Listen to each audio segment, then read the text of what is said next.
कहा लेके चलूं तुम्हें ऐसे नीले गगन के तले, जहां गम भी ना हो, आंसू भी ना हो, बस प्रेम ही प्रेम फले। तो कौन सी दुनिया है वो तो परमात्मा की दुनिया है, जहां जाकर आदमी को कोई गम नहीं, कोई पीड़ा नहीं।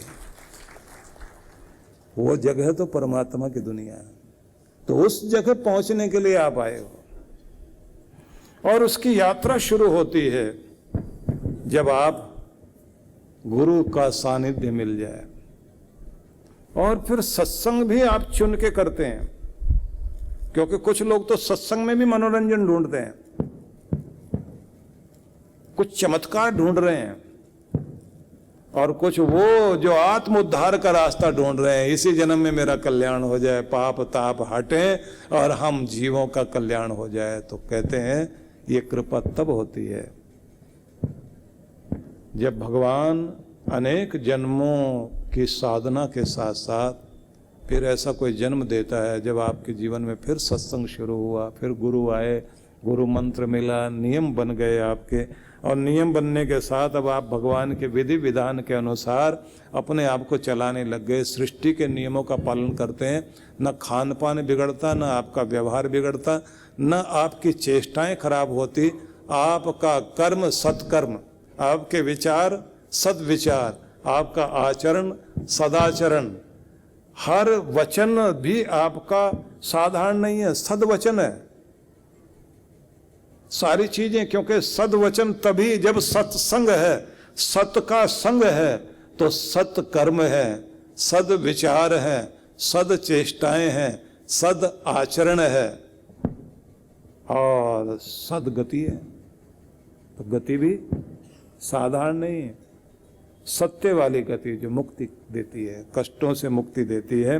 और फिर जो हमारे जीवन में कर्म फल पूर्व जन्म और सुख दुख का जो कारण बनता है, वो हमारे जो कर्म है उनका भी शुद्धिकरण होना शुरू हो जाता है, क्योंकि जीवन में गुरु का आना हो गया।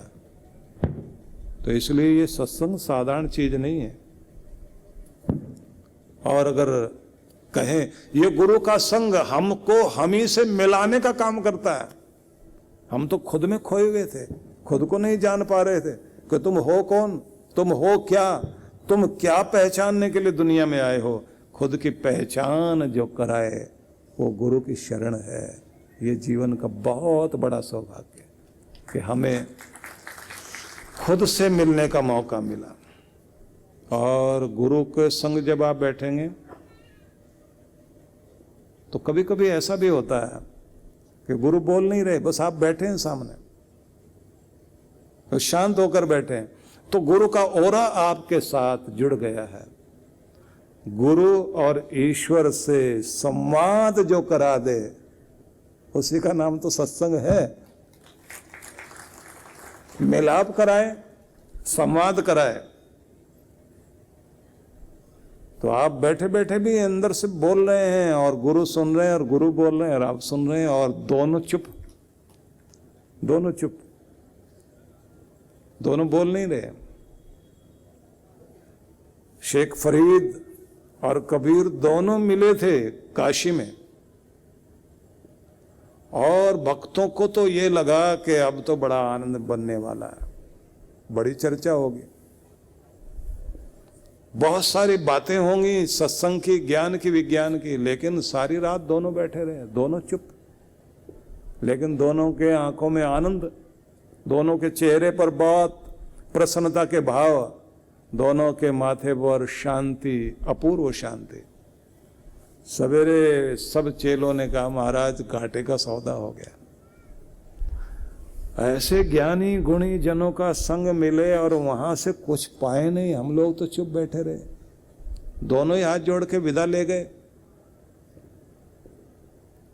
पूछा कि महाराज बोले क्यों नहीं? बोले जब घड़ा पूरा भरा हुआ होता है ना, फिर आवाज नहीं होती। उधर का घड़ा भी भरा हुआ था, इधर का घड़ा भी भरा हुआ। अधूरा घड़ा बहुत बोलता है, बड़ा बताएगा मैं ये मैं वो, बड़ा नाटक चलता है। बोले यहाँ दोनों भरे हुए हैं। तो गुरु के समीप बैठ करके आप अपने आप को भर रहे होते हैं, और गुरु की जब मेहर भरी नजर आपकी तरफ पड़ती है ना, तो आपका जो ये आज्ञा चक्र है इस पर दृष्टि आपके पड़े गुरु की, तो भाग्य चक्र जागृत होना शुरू हो जाए। और उसी के साथ जब मंत्र जाप करो घर में जाके, भाग्य संवरना शुरू हो जाता है। तो गुरु का हाथ सिर पर आए ना आए, लेकिन गुरु की मेहर भरी नजर माथे पर जरूर जानी चाहिए। इसलिए जब आप गुरु के नजदीक हों तो कृपा दृष्टि बनी रहे गुरु की, इसकी कोशिश में लगो। आप वहां जाकर के इस कोशिश में मत लगना कि हम दौड़ के कबड्डी कबड्डी करते करते छू के आए, धक्का मुक्का देकर दूसरे को, और जाके बस छू लिया और हो गया कल्याण।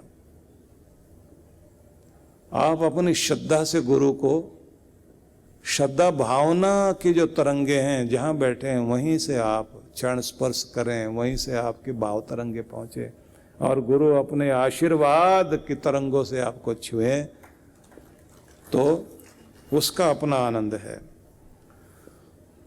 और एक चीज और मैंने देखी है, पूर्व के गुरु, पूर्व के आचार्य, पूर्व के ऋषि मुनि, पूर्व के वे लोग जो पहुंचे हुए थे,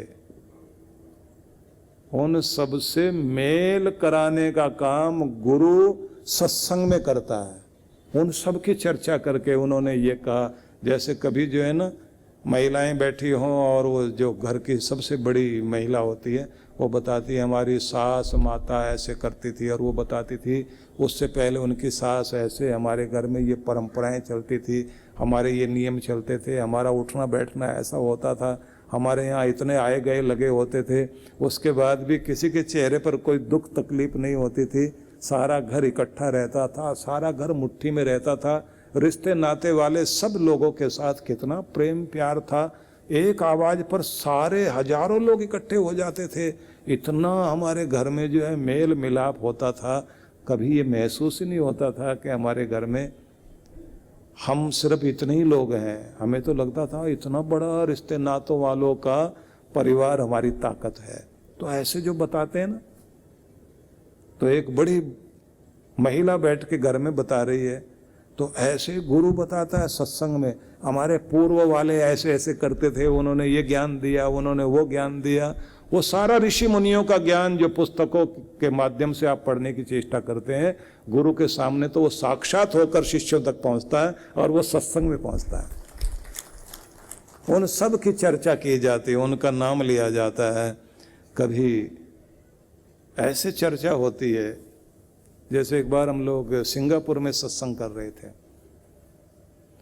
तो वहाँ सत्संग करते करते मैं बता रहा था कि एक दिन ऐसा सपना महसूस हुआ कि एक ऐसी बस्ती में आ गए जहाँ पर एक बड़ी कॉलोनी है। उस कॉलोनी में इधर मीरा का घर है, उसके बराबर में रैदास का घर है, आगे सहजोबाई, दयाबाई, फिर आगे गए तो कबीर का घर, और हम वहाँ से टहलते हुए जा रहे हैं। कबीर के यहाँ से आवाज आ रही, झीनी झीनी बीनी चदरिया, राम नाम रस बीनी चदरिया। मीरा के घर के पास से निकले, हेरी मैं तो प्रेम दीवानी, मेरा दर्द न जाने कोई। अब वो भजन सुनते सुनते मतलब हर एक के घर से आवाजें आ रही हैं। अब वो सत्संग उस दिन हुआ, और हमको भी, क्योंकि ये तो भाव आते हैं ना, तो एक ऐसी कॉलोनी जहां सब संत जन बैठे हैं, संत एकनाथ भी हैं, तिरुवल्लुवर भी हैं, संत तुकाराम भी हैं, सबकी वाणी चल रही है, संत ज्ञानेश्वर की वाणी चल रही है, सब घरों से आवाजें आ रही हैं, और इधर विचरण करते हम जा रहे हैं, उनकी वाणी क्या क्या गूंज रही है। उस दिन वो सत्संग हुआ। वो सत्संग हम लोगों को तो ये होता ना, एक बार बोल के भूलना होता है, नहीं तो पहले वाला याद आ गया तो बीच में रिपीट होता है। तो इसलिए एक बार बोलो और भूलो, क्योंकि ये रिकॉर्ड तो हो गया यहाँ। जैसे आज मैंने चर्चा की ना कि जब आप पुण्य लोकों से होकर के किसी सदगृहस्थ में जन्म लेने के बाद फिर आपकी जिंदगी में भक्ति शुरू होती है, और आपके जीवन में गुरु का मेल होता है, तब आपके जीवन में सत्संग प्रवेश करता है। और जब सत्संग प्रवेश करता है तो वो आपको आपसे मिलाने की कोशिश करता है। गुरु और ईश्वर से संवाद होने की चेष्टा शुरू हो जाती है। और पूर्व के जितने भी ऋषि मुनि ज्ञानी ध्यानी लोग हुए हैं, उनके विचारों के साथ तालमेल बैठाने का मौका मिलता है। इस धरती के जो नक्षत्र हुए हैं, जो आज भी गगन मंडल में चमक रहे हैं, उनकी रोशनी इस मनुष्य समाज का कल्याण कर रही है। उस रोशनी को हम पाने के लिए गुरु के सत्संग में बैठे हुए होते हैं। वहाँ वो सब कुछ मिल रहा होता है, पूर्व के आचार्यों से, पूर्व के ऋषियों से। और ध्यान रख लीजिए कि जब ये ऐसा मौका आता है तो ये उनसे आत्मीयता जगाता है, अपनापन। इनसे नहीं, जो अभी आपके आसपास लोग हैं, भीड़ का हिस्सा नहीं। आप क्या कहेंगे? याम मेधाम देवगणा पितरश्चोपासते तया मा मध्य मेधयाग्ने मेधा विनम कुरु।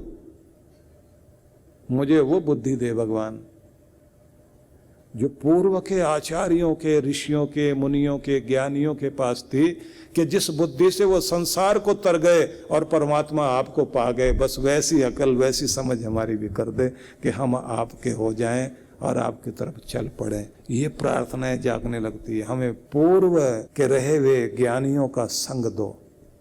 अब उस संग में जब आप जाएंगे तो फिर पूर्व आचार्यों की चर्चा शुरू होगी कि उन्होंने किस तरह की चर्चाएं की। तो मैं ये निवेदन करूंगा सभी से कि अगर आपके जीवन में कुछ भी ऐसा मौका मिल गया, सत्संग जाग गया, श्रद्धा जाग गई और आपके विचार गुरु से मिलने लग गए, आपको विचार और गुरु के साथ आप जुड़ गए, तो ये समझ लेना चाहिए कि ये आज की घटना नहीं है। इस घटना के पीछे पिछले जन्मों का प्रभाव है और अब मुझे और आगे बढ़ना है।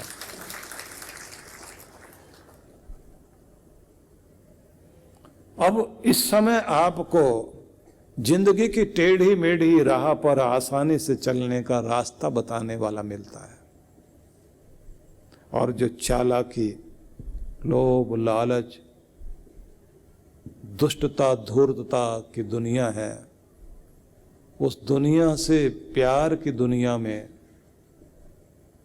स्वागत करने के लिए, वेलकम करने के लिए गुरु खड़ा होता है कि आओ उस दुनिया में चलते हैं जहाँ प्यार की दुनिया है, शांति की दुनिया है, सच्चाई की दुनिया है, सादगी की दुनिया है। बनावट की दुनिया से निकलकर अब हम सच्ची दुनिया में चल रहे हैं कि आओ हम इस दुनिया से ऊपर उठें, उस दुनिया में प्रवेश करें जहाँ प्रदर्शन नहीं, आत्मदर्शन की यात्रा शुरू है, जहाँ व्यथाएं मिटाने के लिए व्यवस्थाएं दी जाती हैं, जहाँ चिंताओं को चिंतन में बदलकर समाधान दिया जाता है। तुम उस दुनिया में प्रवेश करने लगे हो जहाँ जीवन की दशा को ठीक करने के लिए आपको नई दिशा दी जाती है। ये गुरु आपका वहाँ वेलकम करता है कि आओ इस दुनिया में प्रवेश करते हैं, आओ आज इस दुनिया में चलते हैं। और यहाँ फिर विषयों के प्रति जो प्रवृत्ति आपकी थी वो हट गई।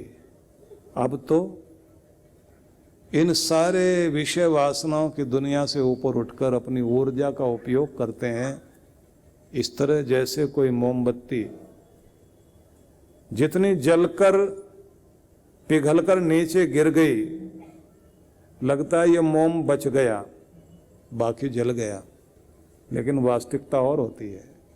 जो जल गया वो खराब नहीं गया, वो तो प्रकाश बन गया, और जो जमीन पर गिर गया वह बेकार हो गया। तो आपका एक एक क्षण प्रकाश बनता चला जाएगा और जिंदगी कीमती होती चली जाएगी। ये कृपा होती है।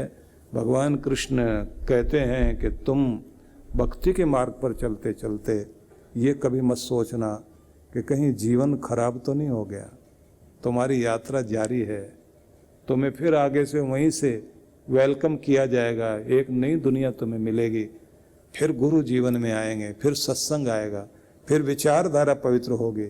तुम समझो कि तुम्हारा पक्का परमानेंट इलाज रिजर्वेशन कर लिया गया परमात्मा के धाम में, इसलिए अब तो तुम उधर के हो गए हो।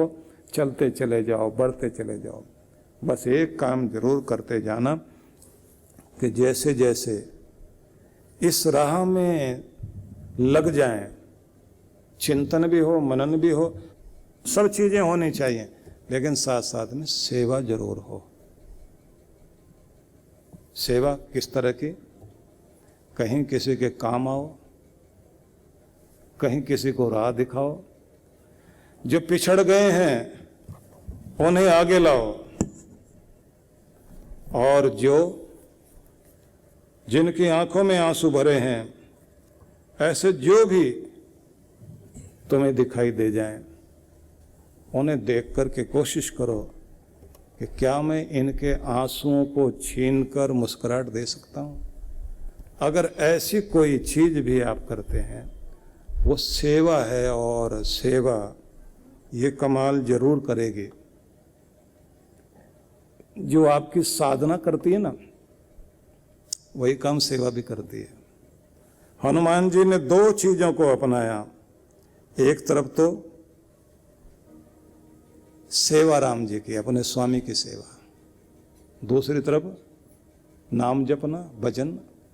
तो हनुमान जी को बड़ा पसंद आता रहा है। भजन कहीं हो, चर्चा हो रही हो, हनुमान जी पसंद करते हैं उसको।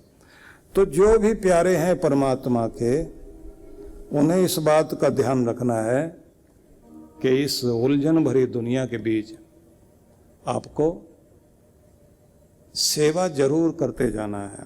परम पूज्य सद्गुरुदेव श्री सुधांशु जी महाराज एवं डॉक्टर अर्चिका दीदी जी के पावन सानिध्य में शिव मंगल महोत्सव 8 से 10 मार्च 2024 दिल्ली स्थित आनंद धाम आश्रम में होने जा रहा है महाशिवरात्रि पर भव्य एवं विशाल कार्यक्रम। इस बार 8 मार्च को शिवरात्रि का अवसर है, और यह अवसर हम सब के लिए बहुत ही हर्ष और आनंद देने वाला है। इस अवसर पर आनंद धाम आश्रम नई दिल्ली में अद्भुत कार्यक्रम रखा गया है, जिसको हम शिव मंगल महोत्सव के रूप में मनाएंगे।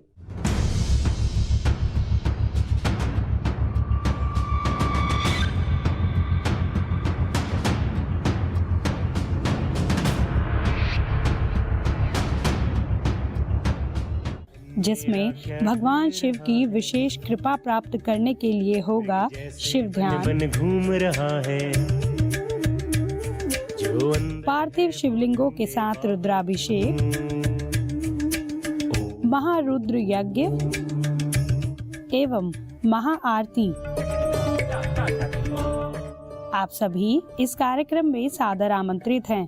पंजीकरण एवं अधिक जानकारी के लिए संपर्क करें।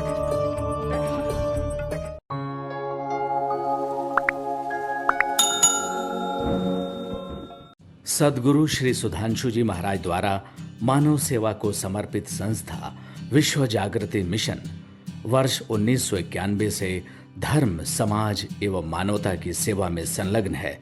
यह संस्था 90 मंडलों, सेवा केंद्रों के माध्यम से न केवल भारत अपितु देश के बाहर अनेक देशों में सेवा के कार्य कर रही है। संस्था की स्थापना से लेकर अब तक विगत 30 वर्षों में जहां लोगों को सन्मार्ग पर प्रेरित करने के उद्देश्य से गुरुवर ने 7000 से अधिक प्रवचन दिए हैं, वहीं देश के राज्य की राजधानियों व प्रमुख नगरों में लगभग 40 आश्रम, 25 मंदिर, सत्संग भवन व ध्यान साधना केंद्रों का निर्माण हुआ है। दिल्ली में करुणा सिंधु धर्मार्थ अस्पताल एवं फरीदाबाद के आरोग्य धाम अस्पताल में लाखों जरूरतमंद रोगियों का उपचार व ऑपरेशन किया गया है। मानव सेवा को ईश्वर भक्ति मानते हुए सेवा परमो धर्म के भाव से विश्व जागृति मिशन के सेवा कार्य निरंतर जारी हैं। आइए मिशन की सेवा पथ पर बढ़ते कदमों में कदम से कदम मिलाकर चलें और मानवता की सेवा में दान सहयोग कर पुण्य के भागीदार बने।